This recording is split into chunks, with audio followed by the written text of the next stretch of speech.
ആഭ്യന്തരമന്ത്രി രാജ്നാഥ് സിംഗിന്റെ നേതൃത്വത്തിലുള്ള സർവകക്ഷി സംഘം ജമ്മുകശ്മീരിലേക്ക് തിരിച്ചു.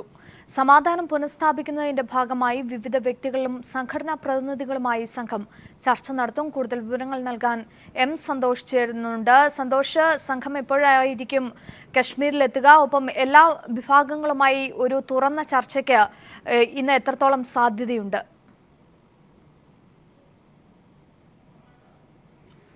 അഞ്ജു, അല്പസമയത്തിനകം തന്നെ രാജ്നാഥ് സിംഗിന്റെ നേതൃത്വത്തിലുള്ള സർവകക്ഷി സംഘം ജമ്മു കാശ്മീരിലെത്തും. വിവിധ രാഷ്ട്രീയ പാർട്ടി നേതാക്കളുമായും അതോടൊപ്പം തന്നെ സംഘടനാ പ്രതിനിധികളുമായും ചർച്ച ചെയ്യും. ഈ സർവകക്ഷി സംഘം യോഗം ചേരുകയും ചർച്ചകൾ സംഘടിപ്പിക്കുകയും ചെയ്യും. അതിൽ ഏറ്റവും ശ്രദ്ധേയമായ കാര്യം ഹുറിയത്ത് ഉൾപ്പെടെയുള്ള വിഘടനവാദി നേതാക്കളെ കൂടി ചർച്ചയ്ക്ക് ക്ഷണിക്കണമെന്ന് കോൺഗ്രസും CPIM ആവശ്യപ്പെട്ടിട്ടുണ്ട്. അത് അംഗീകരിക്കപ്പെടുകയും അങ്ങനെ ജമ്മു കാശ്മീർ മുഖ്യമന്ത്രി മെഹബൂബ മുഫ്തി വിഘടനവാദി നേതാക്കളെ ചർച്ചയ്ക്കായി ക്ഷണിക്കുകയും ചെയ്തിട്ടുണ്ട്. സർവകക്ഷി സംഘവുമായി കൂടിക്കാഴ്ച നടത്താനായി ക്ഷണിക്കുകയും ചെയ്തിട്ടുണ്ട്. എന്നാൽ ഈ ക്ഷണം ഇതുവരെ ഹുറിയത്ത് ഉൾപ്പെടെയുള്ള വിഘടനവാദി നേതാക്കൾ അംഗീകരിച്ചിട്ടില്ല. അതുകൊണ്ട് തന്നെ ചർച്ച നടക്കുമോ എന്നുള്ള കാര്യത്തിൽ വ്യക്തതയില്ല. ഏതായാലും 2 മാസത്തോളമായി ജമ്മു കാശ്മീരിൽ സംഘർഷം നിലനിൽക്കുകയാണ്. ഈ സാഹചര്യത്തിൽ 70-ലധികം പേർ കൊല്ലപ്പെടുന്ന ഒരു സാഹചര്യം ഉണ്ടായിട്ടുണ്ട്. ഈ സാഹചര്യത്തിലാണ് സമാധാനം പുനഃസ്ഥാപിക്കുക എന്നുള്ള ലക്ഷ്യത്തോടുകൂടി സർവകക്ഷി സംഘം ജമ്മു കാശ്മീരിലേക്ക് യാത്ര തിരിച്ചിട്ടുള്ളത്. കേന്ദ്രമന്ത്രിമാർ രാജ്നാഥ് സിംഗിനെ കൂടാതെ ധനമന്ത്രി അരുൺ ജെയ്റ്റ്ലിയും അതോടൊപ്പം തന്നെ രാംവിലാസ് പാസ്വാനും ജിതേന്ദ്ര സിംഗ് ഉൾപ്പെടെയുള്ളവരും ഈ സംഘത്തിലുണ്ട്. ഇതുകൂടാതെ പാർലമെന്റിൽ പ്രാതിനിധ്യമുള്ള പ്രധാന രാഷ്ട്രീയ പാർട്ടികളുടെ പ്രതിനിധികളാണ് സംഘത്തിലുള്ളത്. CPIM general secretary Sitaram Yechury, CPI നേതാവ് D രാജ, കോൺഗ്രസ് നേതാവ് മല്ലികാർജുന ഖാർഗെ ഉൾപ്പെടെയുള്ള അംബിക സോണി ഉൾപ്പെടെയുള്ള നേതാക്കളുണ്ട്. കേരളത്തിൽ നിന്നുള്ള NK പ്രേമചന്ദ്രൻ, RSP പ്രതിനിധീകരിച്ചുകൊണ്ട് NK പ്രേമചന്ദ്രനും ഈ സംഘത്തിലുണ്ട്. അതോടൊപ്പം തന്നെ E അഹമ്മദ് സംഘത്തിലുണ്ട്. അത്തരത്തിൽ ഒരു വലിയ സംഘം തന്നെയാണ് ജമ്മു കാശ്മീരിലേക്ക് ഇപ്പോൾ യാത്ര തിരിച്ചിട്ടുള്ളത്. ഈ സംഘത്തിന്റെ പ്രധാന ഉദ്ദേശം ജമ്മു കാശ്മീരിൽ സംഘർഷം നടക്കുന്ന മേഖലകൾ സന്ദർശിക്കുകയും അതുകൂടാതെ സംഘർഷത്തിൽ ഏർപ്പെട്ടിരിക്കുന്നവരുമായി ചർച്ചകൾ നടത്തുക എന്നുള്ളത് തന്നെയാണ്. ചർച്ചകളിലൂടെ മാത്രമേ പരിഹാരം കാണാൻ കഴിയൂ എന്നുള്ളത് തന്നെയാണ് സർക്കാരും ഇപ്പോൾ വ്യക്തമാക്കുന്ന ഒരു കാര്യം. നേരത്തെ പ്രധാനമന്ത്രി തന്നെയാണ് ചർച്ചകൾക്ക് തുടക്കമിടും എന്നുള്ള കാര്യം പ്രഖ്യാപിച്ചിട്ടുള്ളത്. ഇതിനു മുൻപ് 2010-ലാണ് ഇത്തരത്തിലുള്ള സർവകക്ഷി സംഘം ജമ്മു കാശ്മീരിൽ സന്ദർശനം നടത്തിയത്. അന്ന് ഇതുപോലെ ജമ്മു കാശ്മീരിൽ സംഘർഷം നിലനിൽക്കുന്ന സാഹചര്യത്തിൽ സർവകക്ഷി സംഘം പോവുകയും ചർച്ച നടത്തുകയും സംഘർഷങ്ങൾക്ക് ശമനമുണ്ടാക്കാൻ കഴിയുകയും ചെയ്തിട്ടുണ്ട്. അതുകൊണ്ട് തന്നെ ഇപ്പോഴും വളരെ ശുഭപ്രതീക്ഷയോടുകൂടി തന്നെയാണ് ഈ സർവകക്ഷി സംഘം ജമ്മു കാശ്മീരിലേക്ക് എത്തുന്നത്. അഞ്ജു, വിവരങ്ങൾ നൽകുന്നത്. സംസ്ഥാനത്തെ സ്പെഷ്യൽ സ്കൂളിന്റെ പ്രവർത്തനം അവതാളത്തിൽ. എയ്ഡഡ് പദവിയിലേക്ക് ഉയർത്തിയ 33 സ്പെഷ്യൽ സ്കൂളിന്റെ പ്രവർത്തനമാണ് അവതാളത്തിലായത്. സ്കൂളുകൾക്ക് എയ്ഡഡ് പദവിയിലേക്ക് ഉയർച്ച നൽകിയിട്ടും കഴിഞ്ഞ 6 മാസമായ അധ്യാപകർക്ക് ശമ്പളമില്ല. സമരത്തിനൊരുങ്ങിയിരിക്കുകയാണ് ഇപ്പോൾ അധ്യാപകർ. ഭിന്നശേഷിയുള്ള വിദ്യാർത്ഥികളുടെ ഭാവിയാണ് ഇപ്പോൾ തുലാസിലായിരിക്കുന്നത്. കഴിഞ്ഞ സർക്കാരിന്റെ കാലത്ത് വിവിധ മാനേജ്മെന്റുകളുടെ കീഴിൽ പ്രവർത്തിച്ചിരുന്ന 33 സ്പെഷ്യൽ സ്കൂളുകൾക്കാണ് എയ്ഡഡ് പദവി പൊതുവിദ്യാഭ്യാസ വകുപ്പ് നൽകിയത്. പൊതുവിദ്യാഭ്യാസ ഡയറക്ടർ കൺവീനറായ 3-അംഗ സമിതിയുടെ ശുപാർശ അനുസരിച്ചായിരുന്നു സർക്കാർ തീരുമാനം. ഇക്കഴിഞ്ഞ ഫെബ്രുവരി 9-ന് ഇറങ്ങിയ ഉത്തരവ് പ്രകാരം എയ്ഡഡ് പദവി ലഭിച്ച് 8 മാസമായിട്ടും ഇവിടെ പ്രവർത്തിക്കുന്ന 300-ലധികം അധ്യാപകർക്കും ജീവനക്കാർക്കും നാളിതുവരെ ശമ്പളമോ മറ്റാനുകൂല്യങ്ങളോ ലഭിച്ചിട്ടില്ല. ജീവനക്കാരുടെ തസ്തിക നിർണയിച്ചു നൽകാൻ പൊതുവിദ്യാഭ്യാസ വകുപ്പ് നടപടി സ്വീകരിക്കാത്തതാണ് ഇക്കൂട്ടരെ ദുരിതത്തിലാക്കുന്നത്. ഈ ഭിന്നശേഷിയുള്ള കുട്ടികളെ പരിപാലിക്കുന്ന ഇത്തരം സ്ഥാപനങ്ങൾ ഈടാക്കുന്നു എന്നൊക്കെ പറഞ്ഞ് ഗവൺമെന്റ് ഓർഡറൊക്കെ ഇറങ്ങി. ഇത്രയും നാളായിട്ട് ഇവിടുത്തെ അധ്യാപകർക്കോ അതിൻ്റെ മറ്റ് കുട്ടികൾക്കോ അതിൻ്റെ ആനുകൂല്യങ്ങളൊന്നും തന്നെ ലഭിച്ചിട്ടില്ല. അധ്യാപകരുടെ സ്റ്റാഫ് ഫിക്സേഷൻ ഇപ്പോൾ അടുത്ത് തന്നെ നടക്കുന്നതാണ് പറയുന്നത്. പക്ഷേ ഇതുവരെയായിട്ടും കാര്യങ്ങളൊന്നും മുമ്പോട്ട് നീങ്ങിയിട്ടില്ല.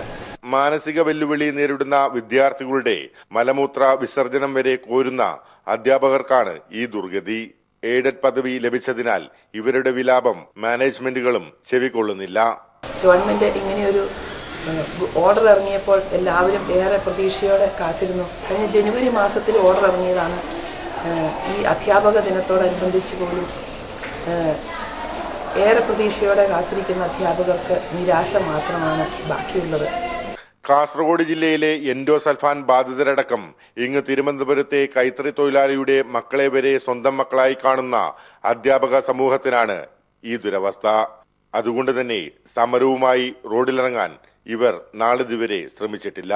എങ്കിലും ദുരിത ജീവിതത്തിന്റെ നേർക്കാഴ്ച സർക്കാരിനെ അറിയിക്കാൻ സമരത്തിനൊരുങ്ങുകയാണ് ഇക്കൂട്ടർ. Leslie John, news bureau, Idukki. മുൻമന്ത്രി കെ ബാബുവിന്റെ ബിനാമികളെന്ന് വിജിലൻസ് കണ്ടെത്തിയവരുടെ സാമ്പത്തിക വളർച്ച ശരവേഗത്തിലായിരുന്നുവെന്ന നാട്ടുകാർ. ബേക്കറിയിൽ ജീവനക്കാരനായി തുടങ്ങി ബേക്കറി ശൃംഖലയുടെ ഉടമയായി മാറിയ കഥയാണ് തൃപ്പൂണിത്തുറ സ്വദേശി മോഹനന്റേത്. ബാബുവിന്റെ റിയൽ എസ്റ്റേറ്റ് ഇടപാടുകളിൽ ഇടനിലക്കാരനായി എത്തി അതിസമ്പന്നനായി മാറുകയായിരുന്നു ബാബുറാം. ബാബു മന്ത്രിയായിരിക്കെ മനസാക്ഷി സൂക്ഷിപ്പുകാരായി അറിയപ്പെട്ടവരാണ് ഇരുവരും. റോയൽ ബേക്കറി ഗ്രൂപ്പ് ഉടമ തൃപ്പൂണിത്തുറ സ്വദേശി മോഹനൻ, റിയൽ എസ്റ്റേറ്റ് ഇടപാടുകാരനും ഫിനാൻസ് സ്ഥാപന ഉടമയുമായ കുമ്പള സ്വദേശി ബാബുറാം. മുൻമന്ത്രി ബാബുവിന്റെ ബിനാമികളെന്ന് വിജിലൻസ് കണ്ടെത്തിയ ഇരുവരുടെയും സാമ്പത്തിക വളർച്ചയുടെ കഥ അറബിക്കഥയെ വെല്ലുന്നതായിരുന്നു. ഭാര്യാബന്ധുവിന്റെ ബേക്കറിയിൽ ദിവസക്കൂലിക്ക് ജോലിക്കാരനായാണ് തലശ്ശേരിയിൽ നിന്നും വർഷങ്ങൾക്ക് മുമ്പ് മോഹനൻ തൃപ്പൂണിത്തുറയ്ക്ക് വണ്ടി കയറിയത്. ഇന്ന് എറണാകുളം നഗരമധ്യത്തിലടക്കം നിരവധി ബേക്കറികൾ സ്വന്തമായുണ്ട്. തൃപ്പൂണിത്തുറയിൽ 6 കൂടാതെ ഷേണായിസ് ജംഗ്ഷൻ, ഹൈക്കോടതി ജംഗ്ഷൻ, കോലഞ്ചേരി, പുത്തൻകുരിശ്, ഇങ്ങനെ നീളുന്നു ആ പട്ടിക. ഓരോന്നിനും കെട്ടിടപ്പകിടിയും ഫർണിഷിങ്ങും ഉൾപ്പെടെ ലക്ഷങ്ങൾ മുടക്കിയിട്ടുണ്ട്. എല്ലായിടത്തും ജീവനക്കാർക്ക് താമസിക്കാൻ സ്വന്തം കെട്ടിടങ്ങൾ, സഞ്ചാരം മുന്തിയ ഇനം ആഡംബര കാറുകളിൽ. ഈ വളർച്ച കൗതുകത്തോടെയാണ് നാട്ടുകാർ കണ്ടുനിന്നത്. ഒരു വർഷത്തിനുള്ളിൽ കൊച്ചി നഗരത്തിൽ 50 ബേക്കറികളെന്നതായിരുന്നു റോയൽ ഗ്രൂപ്പിന്റെ ലക്ഷ്യം. ഇതിനിടെയാണ് വിജിലൻസ് അന്വേഷണം ബിനാമികളിലേക്ക് തിരിഞ്ഞത്. കെ ബാബുവിന്റെ സ്വന്തം ആൾ എന്ന നിലയ്ക്കാണ് ഇയാൾ നാട്ടുകാർക്കിടയിൽ അറിയപ്പെടുന്നത്. ഇതിൻ്റെ ഓണർ വേറൊരു ബേക്കറിയുടെ ഉടമസ്ഥൻ്റെ ഡ്രൈവറായിട്ട് ഇവിടെ വന്നാണ്. പിന്നീട് ഇത് തുടങ്ങിയ പിന്നെ പല സ്ഥലത്തും പെട്ടെന്ന് കുറേ ബേക്കറികളും ഫുഡ് കോർട്ടൊക്കെ സ്ഥാപിച്ചിട്ടുണ്ട്. പല സ്ഥലങ്ങളായിട്ട് ബ്രാഞ്ചസ് ഉണ്ട്. അതിൻ്റെ അത് വളർച്ച ഭയങ്കര പെട്ടെന്നായിരുന്നു ഇതിന് ശേഷം. നെട്ടൂർ സ്വദേശിയായ ബാബുറാം VIP-കളുടെ സ്ഥലമിടപാടുകളുടെ ഇടനിലക്കാരനായാണ് ഏതാനും വർഷങ്ങൾക്ക് മുമ്പ് നഗരത്തിലെത്തുന്നത്. ബാബുവുമായുള്ള സൗഹൃദം ഇയാളെയും കോടീശ്വരനാക്കി. കൊട്ടാര സദൃശമായ വീടും കോടികളുടെ ആസ്തിയുള്ള ധനകാര്യ സ്ഥാപനവും ഇന്ന് സ്വന്തമായുണ്ട്. ഇരുവരെയും ചുറ്റിപ്പറ്റിയുള്ള അന്വേഷണം തങ്ങളെ കൊണ്ടെത്തിച്ചത് മുൻമന്ത്രി ബാബുവിലാണെന്ന് വിജിലൻസ് പറയുന്നു. ബാബുവുമായി അടുത്ത ബന്ധമുള്ള ശരവേഗത്തിൽ കോടീശ്വരന്മാരായ മറ്റു ചിലരെക്കുറിച്ചും വിജിലൻസ് അന്വേഷണം ആരംഭിച്ചിട്ടുണ്ട്. Sali Muhammad, Kochi. Kozhikode DCC president KC അബുവും കോൺഗ്രസിലെ യുവനേതാക്കളും തമ്മിൽ ഫേസ്ബുക്ക് യുദ്ധം മുറുകുന്നു. DCC അധ്യക്ഷ സ്ഥാനത്തിരിക്കുന്ന കീടത്തെ പുറത്താക്കി ചാണകവെള്ളം തളിക്കണമെന്ന് യുവനേതാക്കളുടെ ഫേസ്ബുക്ക് പോസ്റ്റ്. BT ബൽറാമിനെ പരിഹസിച്ച അബു വിട്ട പോസ്റ്റിനാണ് യുവനേതാക്കളുടെ മറുപടി. VT ബൽറാം MLA മുട്ടയിൽ നിന്ന് വിരിയുന്നതിന് മുൻപ് സൗഭാഗ്യം ലഭിച്ചയാളാണെന്ന് KC അബു കഴിഞ്ഞ ദിവസം പരിഹസിച്ചിരുന്നു. ഗ്രൂപ്പുകൾ ഇൻക്യുബേറ്ററിൽ വെച്ച് വിരിയിക്കുന്നവർ മാത്രം പോരാ കോൺഗ്രസിലെന്ന് ബൽറാമും തിരിച്ചടിച്ചു. ചെറുപ്പക്കാരായ കോൺഗ്രസ് നേതാക്കൾ അബുവിന്റെ പ്രസ്താവനയോട് പ്രതികരിക്കണമെന്നും ബൽറാം ഫേസ്ബുക്കിലൂടെ ആവശ്യപ്പെട്ടു. തുടർന്നാണ് മുൻ യൂത്ത് കോൺഗ്രസ് നേതാക്കൾ റിവൈവ് യൂത്ത് കോൺഗ്രസ് എന്ന ഫേസ്ബുക്ക് പേജിൽ അബുവിനെ പരിഹസിച്ച് പോസ്റ്റ് ഇട്ടത്. പ്രഗത്ഭന്മാരിരുന്ന കസേരയിലാണ് ചില കീടങ്ങൾ ഇപ്പോഴിരിക്കുന്നത്. കീടനാശിനി തളിച്ച് കീടത്തെ തുരത്തി ചാണകവെള്ളം തളിച്ചാലേ കോഴിക്കോട് ജില്ലയിൽ പാർട്ടി ഗതി പിടിക്കൂ എന്നാണ് അബുവിന് ഉന്നം വെച്ചുള്ള പരാമർശങ്ങൾ. നിയമസഭാ തെരഞ്ഞെടുപ്പിൽ പാർട്ടിയെ തോൽപ്പിക്കാൻ വേണ്ടതെല്ലാം ചെയ്തതിനു ശേഷം വിദേശത്ത് സുഖവാസത്തിന് പോയ ആളാണ് അബുവെന്നും യുവനേതാക്കൾ വിമർശിക്കുന്നു. News bureau, Thiruvananthapuram.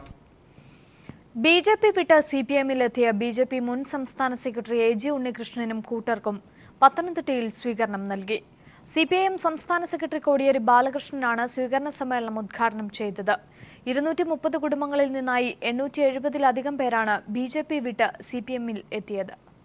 RSS-ന്റെയും BJP-യുടെയും വർഗീയ നിലപാടിൽ മനമെടുത്ത 230-ലധികം കുടുംബങ്ങളിൽ നിന്നായി 870-ലധികം പേരാണ് സംഘപരിവാറിന്റെ കാവിക്കൊടി രാഷ്ട്രീയം ഉപേക്ഷിച്ച് ചെങ്കൊടിയേന്തിയത്. BJP മുൻ സംസ്ഥാന സെക്രട്ടറി AG ഉണ്ണികൃഷ്ണന്റെ നേതൃത്വത്തിലാണ് ഇവർ CPM-ലെത്തിയത്. CPM സംസ്ഥാന സെക്രട്ടറി കോടിയേരി ബാലകൃഷ്ണൻ സ്വീകരണ സമ്മേളനം ഉദ്ഘാടനം ചെയ്തു. RSS-ന്റെ വർഗീയ നിലപാടിനെയും ക്ഷേത്രങ്ങൾ കേന്ദ്രീകരിച്ചുള്ള ആയുധ പരിശീലനത്തെയും കോടിയേരി നിശിതമായി വിമർശിച്ചു. ഏതെങ്കിലും ക്ഷേത്ര കോമ്പൗണ്ടിൽ RSS-കാർ അവരുടെ ശാഖ നടത്തുന്നുണ്ടെങ്കിൽ അതേ സ്ഥലത്ത് CPM-ന്റെ ആളുകളും വളണ്ടിയർ ട്രെയിനിങ് നടത്തും. അത് തടയാൻ RSS-ന് കഴിയില്ല എന്നവർ മനസ്സിലാക്കണം. അതുകൊണ്ട് അങ്ങനെയുള്ള ഏതെങ്കിലും ക്ഷേത്ര കോമ്പൗണ്ടിൽ അങ്ങനെ നടത്തുന്നുണ്ടെങ്കിൽ അത് അവസാനിപ്പിക്കണം. ക്ഷേത്രങ്ങളെ ഉപയോഗിച്ചുകൊണ്ട് RSS വർഗീയ പ്രചരണം നടത്തിക്കൊണ്ടിരിക്കുകയാണ്. ഒരു ക്ഷേത്രത്തിലും ആയുധ പരിശീലനം സമ്മതിക്കരുത്. ക്ഷേത്ര കോമ്പൗണ്ടുകൾ പൂർണ്ണമായും വിശ്വാസികൾ അവർക്ക് മാത്രമുള്ളതായിരിക്കണം. ഏതെങ്കിലും രാഷ്ട്രീയ പാർട്ടികൾക്ക് അത് വിട്ടുകൊടുക്കാൻ പാടില്ല. RSS നടത്തുന്ന ഈ നീക്കത്തെ വിശ്വാസികളാണ് ചെറുക്കേണ്ടത്. ഹിന്ദുമത വിശ്വാസികൾ ചേർന്ന് ക്ഷേത്രങ്ങളെ വർഗീയവൽക്കരിക്കാനുള്ള RSS-ന്റെ നീക്കത്തെ ചെറുത്തു തോൽപ്പിക്കുക തന്നെ വേണം. സ്വീകരണ സമ്മേളനത്തിൽ BJP മുൻ സംസ്ഥാന സെക്രട്ടറിയായിരുന്ന AG ഉണ്ണികൃഷ്ണൻ സംസാരിച്ചു. ഭാരതീയ ജനതാ പാർട്ടിയെ സംബന്ധിച്ചുള്ള എന്റെ വിയോജിപ്പ് ഈ പ്രസ്ഥാനത്തിന്റെ ഇന്നത്തെ പോക്കിലാണ് എന്റെ വിയോജിപ്പ്. കേരളത്തിലെ 14 ജില്ലയും അസംതൃപ്തരായിട്ടുള്ള ആയിരക്കണക്കിന് BJP പ്രവർത്തകരുണ്ട്. CPM-ന്റെ സംസ്ഥാന സെക്രട്ടറി ഒന്ന് വിചാരിച്ചാൽ ആ BJP-യുടെ സംസ്ഥാന നിരയുള്ള അനേകം നേതാക്കന്മാരെ CPM-ന്റെ വേദിയിൽ കൊണ്ടു നിർത്താൻ സാധിക്കും. വരും ദിവസങ്ങളിലും RSS BJP ബന്ധം ഉപേക്ഷിച്ച് നിരവധി പേർ ആറന്മുളയിലും പത്തനംതിട്ടയുടെ വിവിധ ഭാഗങ്ങളിൽ നിന്നുമായും CPM-ൽ ചേരുമെന്നാണ് CPM നേതൃത്വം വ്യക്തമാക്കിയത്. News bureau, Pathanamthitta.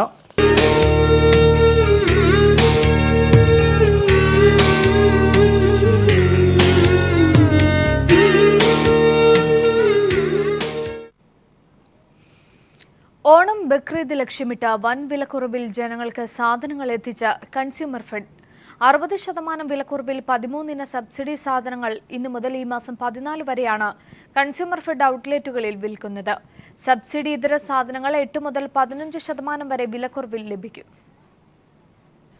സംസ്ഥാനത്ത് 2500 ഔട്ട്ലെറ്റുകളിലൂടെയാണ് കൺസ്യൂമർ ഫെഡ് ഈ ഓണക്കാലത്ത് ജനങ്ങൾക്ക് സാധനങ്ങൾ എത്തിക്കുന്നത്. 13 സബ്സിഡി സാധനങ്ങൾ 60% വിലക്കുറവിലും 40 സബ്സിഡി ഇതര പലവ്യഞ്ജനങ്ങൾ 8 മുതൽ 15% കിഴിവിലുമാണ് വിൽക്കുന്നത്. ഇന്നു മുതൽ 14 വരെയാണ് സബ്സിഡി നിരക്കിൽ സാധനങ്ങൾ ലഭിക്കുകയെന്ന് റീജിയണൽ മാനേജർ വിജയൻ പറഞ്ഞു. നോൺ സബ്സിഡിയും സബ്സിഡിയും ഒരേ സമയം എത്തിക്കഴിഞ്ഞു. ത്രിവേണിയുടെ എല്ലാ ഔട്ട്ലെറ്റിലും സബ്സിഡി സാധനങ്ങൾ എത്തിക്കഴിഞ്ഞു, നോൺ സബ്സിഡി എത്തിക്കഴിഞ്ഞു. അതുപോലെ തന്നെ തൊട്ടടുത്ത് നോൺ സബ്സിഡിയും അത് 40ഓളം ഐറ്റങ്ങളുണ്ട്. സബ്സിഡി ഇനങ്ങളുടെ കൺസ്യൂമർ ഫെഡിലെയും പൊതുവിപണിയിലെയും നിരക്കുകൾ ഇപ്രകാരമാണ്. ജെ അരി 25 രൂപയ്ക്ക് കൺസ്യൂമർ ഫെഡ് ഔട്ട്ലെറ്റിൽ ലഭിക്കുമ്പോൾ പൊതുവിപണിയിൽ 28 രൂപ 70 പൈസയാണ് വില. മട്ടയരി കൺസ്യൂമർ ഫെഡിൽ 24 രൂപ, പൊതുവിപണിയിൽ 37 മുതൽ 40 രൂപ വരെ. കുറുവ അരി 25ഉം 29 രൂപയും, പച്ചരിക്ക് 23 രൂപയും 29 രൂപ 50 പൈസയും. മല്ലി കൺസ്യൂമർ ഫെഡിൽ 92 രൂപയും പൊതുവിപണിയിൽ 115 രൂപയും. മുളക് 75 രൂപയും 145 രൂപയും. ഉഴുന്ന് 66 രൂപയും 153 രൂപയും. ചെറുപയർ 74 രൂപയും 95 രൂപയും. വെളിച്ചെണ്ണ കൺസ്യൂമർ ഫെഡിൽ 90 രൂപയും പൊതുവിപണിയിൽ 105 രൂപയുമാണ്. കടലയ്ക്കാകട്ടെ കൺസ്യൂമർ ഫെഡിൽ 43 രൂപയും പൊതുവിപണിയിൽ 115 രൂപയും. വൻപയർ 45ഉം 95ഉം രൂപ. പഞ്ചസാര 22 രൂപയും 43 രൂപയും. തുവരപ്പരിപ്പ് 65ഉം പൊതുവിപണിയിൽ 130 രൂപയും. ഓണക്കാലം കഴിഞ്ഞാലും 8 മുതൽ 15% വിലക്കുറവ് കൺസ്യൂമർ ഫെഡ് ഔട്ട്ലെറ്റുകളിൽ തുടരാനാണ് തീരുമാനം. എസ് ഷീജ, തിരുവനന്തപുരം. തിരുവനന്തപുരം ശാന്തിഗിരി ആശ്രമം സ്ഥാപക ഗുരുവിന്റെ നവതി ആഘോഷങ്ങളോടനുബന്ധിച്ചുള്ള നവതി സമ്മേളനം ഇന്ന് നടക്കും. വൈകിട്ട് കേന്ദ്രമന്ത്രി രാജീവ് പ്രതാപ് റൂഡി സമ്മേളനം ഉദ്ഘാടനം ചെയ്യും. നവതി പുരസ്കാരം നാളെ നടൻ മമ്മൂട്ടിക്ക് സമ്മാനിക്കും. തിരുവനന്തപുരം ശാന്തിഗിരി ആശ്രമത്തിന്റെ സ്ഥാപകൻ നവജ്യോതി ശ്രീ കരുണാകര ഗുരുവിന്റെ നവതി ആഘോഷങ്ങൾ ആശ്രമത്തിൽ വിപുലമായ പരിപാടികളോടെയാണ് നടക്കുന്നത്. കഴിഞ്ഞ മാസം 30-ന് ഉപരാഷ്ട്രപതി ഹമീദ് അൻസാരിയാണ് നവതി ആഘോഷത്തിന്റെ ഉദ്ഘാടനം നിർവഹിച്ചിരുന്നത്. പിന്നീടുള്ള 5 ദിവസങ്ങളിൽ പ്രമുഖ വ്യക്തികൾ പങ്കെടുത്ത ശാന്തി സംഗമങ്ങൾ നടന്നു. ഇന്ന് നടക്കുന്ന നവതി സമ്മേളനം കേന്ദ്രമന്ത്രി രാജീവ് പ്രതാപ് റൂഡി ഉദ്ഘാടനം ചെയ്യും.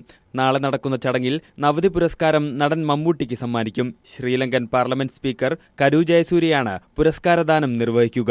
ഈ മാസം 20-ന് പൂർണ്ണ കുംഭമേളയോടെ നവതി ആഘോഷത്തിന് സമാപനമാകും. News bureau, Thiruvananthapuram.